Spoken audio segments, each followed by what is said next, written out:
आज आपण बघणार आहोत संक्रांत स्पेशल मौसूद तिळगुळाच्या वड्या कशा करायच्या ते. अगदी 15 ते 20 मिनिटात तयार होतात. त्याचबरोबर ह्या 15 ते 20 दिवस टिकतात पण, आणि शिवाय गुळाच्या पाकाचं टेन्शनही नाही. अगदी झटपट रेसिपी आहे. रेसिपीला सुरुवात करूया. वड्या तयार करण्यासाठी शक्यतो गावरान तिळाचाच आपल्याला वापर करायचा आहे, कारण तो चवीला खूपच छान असतो, थोडासा काळपट असतो. इथं आपण 1.5 वाटी तीळ घेतलेला आहे, त्याचबरोबर अर्धी वाटी शेंगादाणे, आणि तुम्ही इथं 1 वाटी तीळ आणि 1 वाटी शेंगदाण्याचा सुद्धा वापर करू शकता. त्याच्याच बरोबरीला आपण इथं 2 वाट्या इतका सेंद्रिय गूळ बारीक चिरून घेतला आहे. 3 ते 4 चमचे इथं खोबऱ्याचा कीस घेतला आहे, त्याऐवजी तुम्ही तीळसुद्धा घेऊ शकता. आणि इथं 3 चमचे साजूक तूप घेतलेलं आहे. पॅन गरम करायला ठेवलेला आहे मध्यम आचेवरती. आता त्यामध्ये आपण हे घेतलेले तीळ खमंग असे भाजून घ्यायचे. गॅस मोठा करायचा नाही. अगदी 5 ते 7 मिनिटांनंतर अगदी हलका सोनेरी रंग बदलला तिळाचा आणि एक खमंग वास सुटला की मग आपले तीळ भाजले गेलेत असं समजायचं. अगदी 7 मिनिटांमध्येच हे तीळ भाजले गेलेत. आता आपण हे ताटामध्ये ठेवूया. त्याच कढईमध्ये आता आपण शेंगादाणे पण भाजायला घेऊया. शेंगदाणे आणि तीळ आपल्याला अगदी खमंग भाजायचे आहेत, म्हणजे आपली तीळवडी खमंग लागते. त्यामुळे कच्चे ठेवायचे नाहीत किंवा फार करपून घ्यायचे नाहीत, नाही तर तिळाच्या वडीची चव बदलते. आता हे शेंगदाणे पण आपण तिळाच्याच ताटामध्ये ओतून घेऊया. आता हे मिश्रण थंड झाल्यावर मग आपण ह्याला मिक्सरमध्ये बारीक करायचे.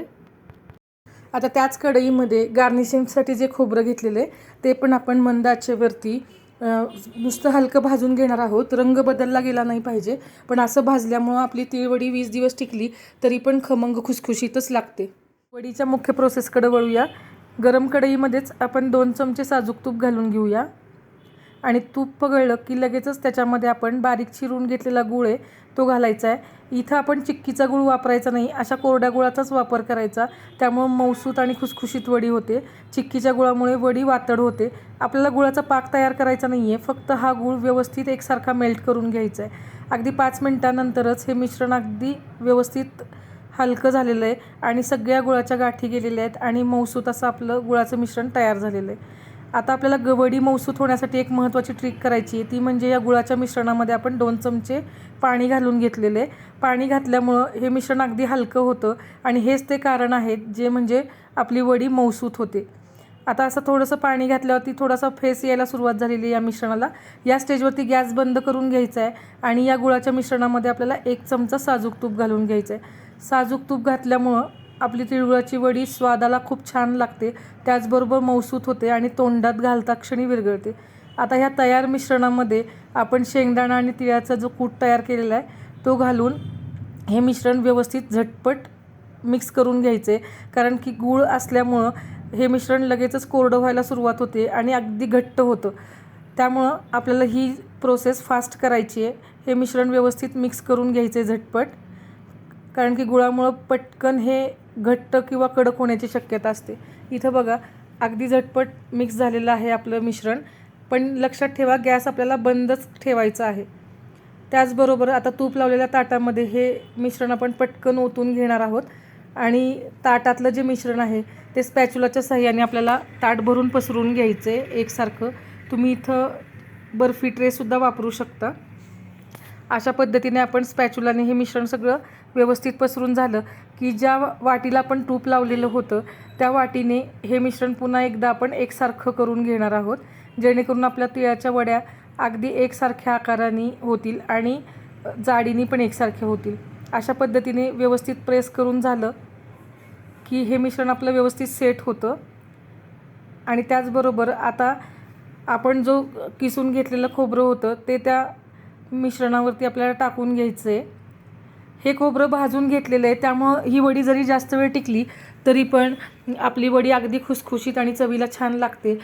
खोबरं भाजून घेतल्यामुळं जास्त दिवस टिकली तरी पण वडीला वास खवट येत नाही. आता खोबरं घातल्यानंतर वाटीने पुन्हा एकदा व्यवस्थित ही वडी प्रेस करून घ्यायची आहे, कारण की खोबरं भाजल्यामुळं हलकं झालेलं होतं.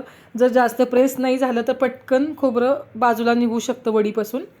अशा पद्धतीने व्यवस्थित प्रेस केल्यानंतर ताटाला कोमटपणा आल्यानंतरच ह्या वडीला कापून घ्यायचे. फार गरम असताना पण ह्या वड्या कापायच्या नाहीत आणि फार थंड झाल्या तर ह्या वड्या पाडता येत नाही. त्यामुळं आपल्याला ही जे ताटाला लावलेली थापलेली वडी आहे ती आपल्याला कोमट असतानाच कापून घ्यायची आहे. अगदी मौसूद छान वड्या तयार होतात. या पद्धतीने तुम्ही नक्की करून बघा. अगदी 15 ते 20 मिनिटातच या वड्या तयार होतात. वडी कापताना तुम्ही लहान मोठी किंवा तुमच्या आवडीचा आकार त्याला देऊ शकता. लहान मुलं असतील तर तुम्ही ट्रायंगल, गोल असा कुठलाही आकार देऊ शकतात त्यांच्या आवडीचा.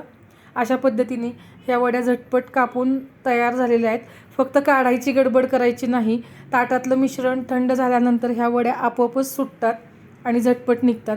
त्यामुळं अशा पद्धतीने आकार देऊन झाल्यानंतर वडी थंड झाल्यावरतीच काढून घ्यायची. अगदी 5च मिनिटांनंतर ताटातल्या वड्या थंड झालेल्या आहेत. आता आपण ह्या वड्या काढण्यापूर्वी काय करायचे, आपण जे आकार पाडून घेतलेला आहे तो सुरीच्या सहाय्याने आणखीन शार्प करायचा आहे, जेणेकरून आपली वडी अगदी सहजपणे झटपट निघेल.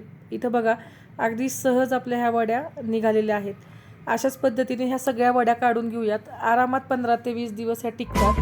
अशा पद्धतीच्या वड्या तुम्ही देखील करून बघा. रेसिपी आवडली असेल तर रेसिपीला लाईक, शेअर, कमेंट नक्की करा. धन्यवाद.